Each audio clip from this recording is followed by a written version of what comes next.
Welcome to the Sunshine Nutraceuticals podcast with your host, pharmacist Michael, where you learn everything about happy, healthy living. Now, here's your host, pharmacist Michael.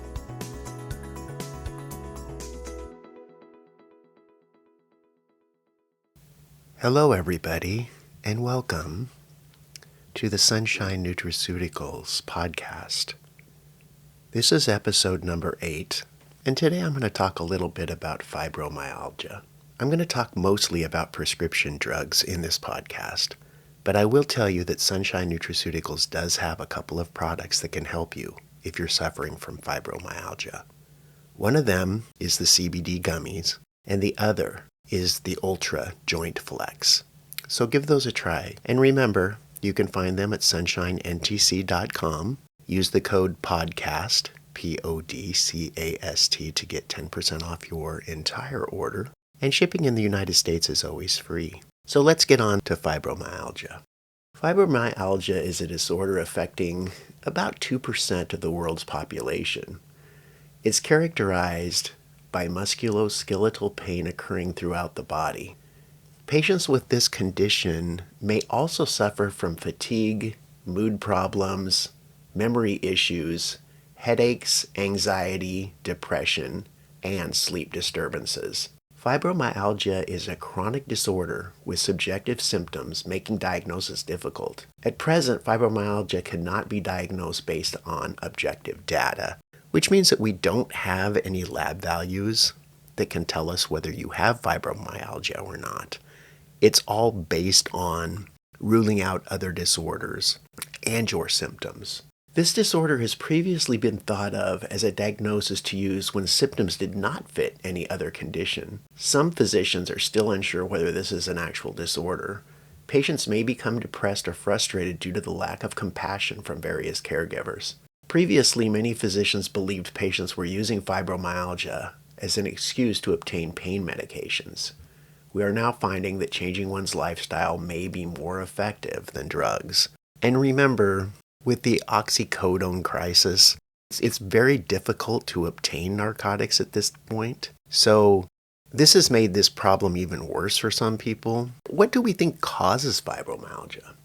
The exact cause remains a mystery. It's most likely due to several factors.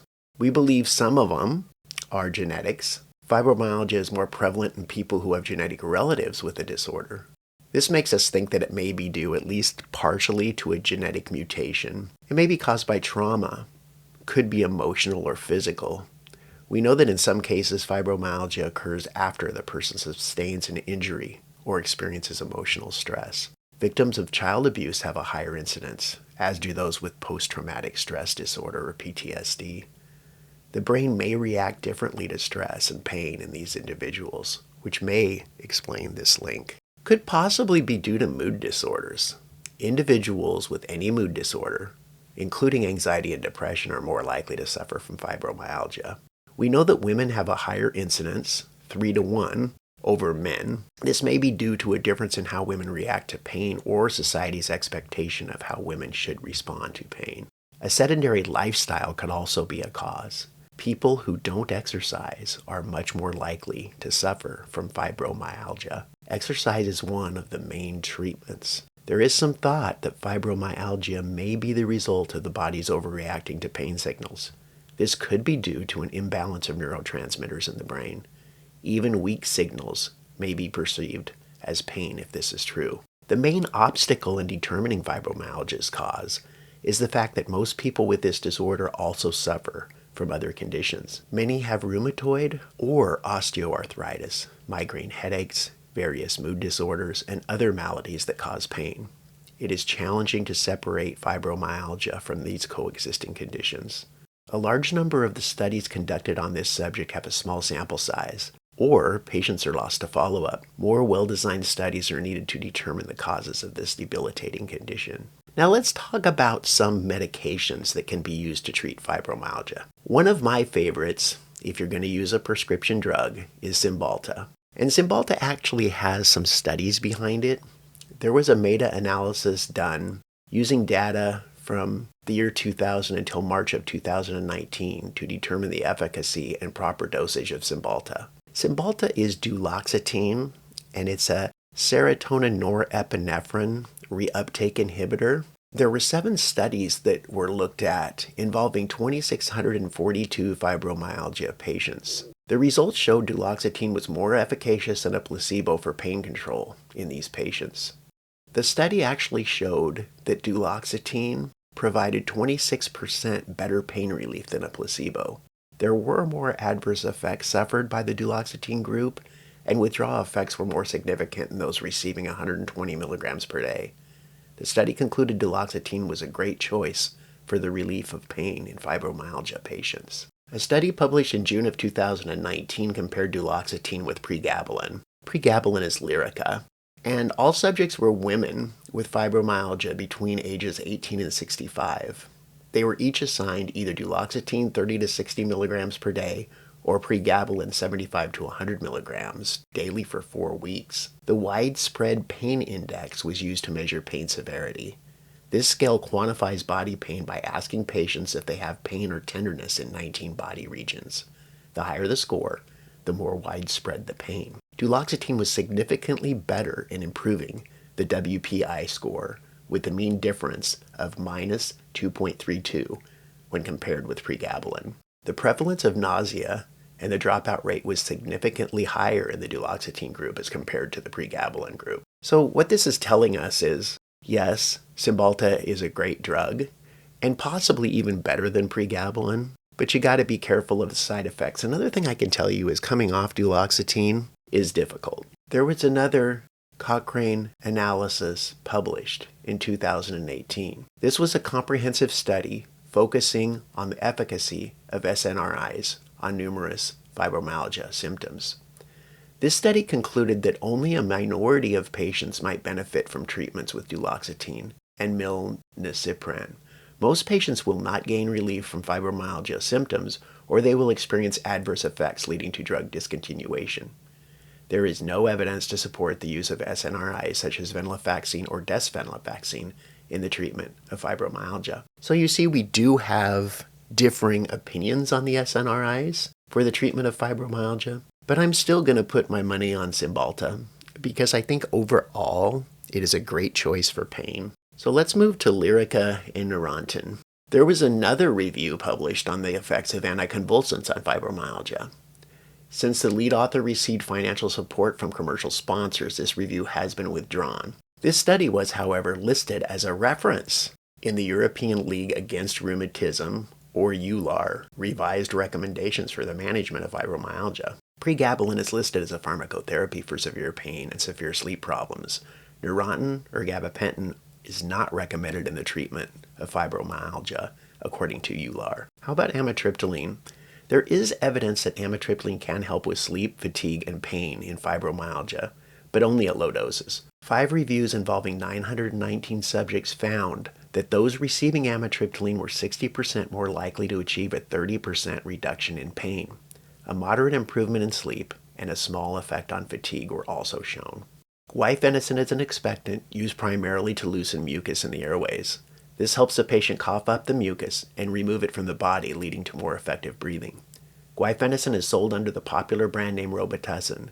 It is also available under the brand name Mucinex as a 12-hour tablet formulation. There is a protocol available online that promotes the use of guaifenesin in the treatment of fibromyalgia. I do not see any harm in trying this method if you suffer from fibromyalgia. Guaifenesin has a few side effects. It is important to note that this protocol states that salicylates of any kind must be avoided for guaifenesin to be effective. This includes aspirin and all topical salicylate formulations. A study conducted in May of 2009 used a telephone survey of 632 women to gain insight into the subjective pain relief obtained by several agents in the treatment of fibromyalgia. Of the women surveyed, 434 claimed to have fibromyalgia, while 198 denied having the condition. The women had an age range of 18 to 80 years. The results of this study showed that half of the fibromyalgia group were taking antidepressant medications.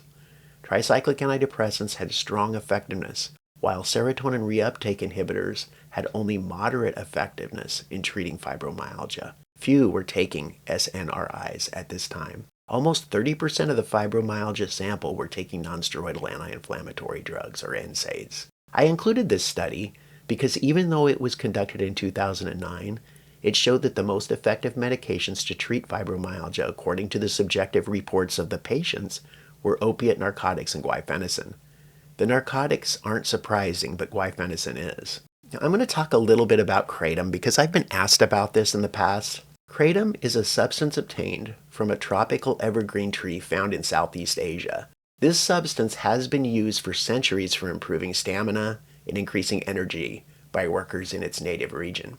Kratom is available as a supplement in the U.S. People utilize it to treat diarrhea, pain, and to decrease the symptoms of opiate withdrawal. An anonymous national survey was conducted in 2016 in an attempt to discover the usage patterns of kratom in the U.S.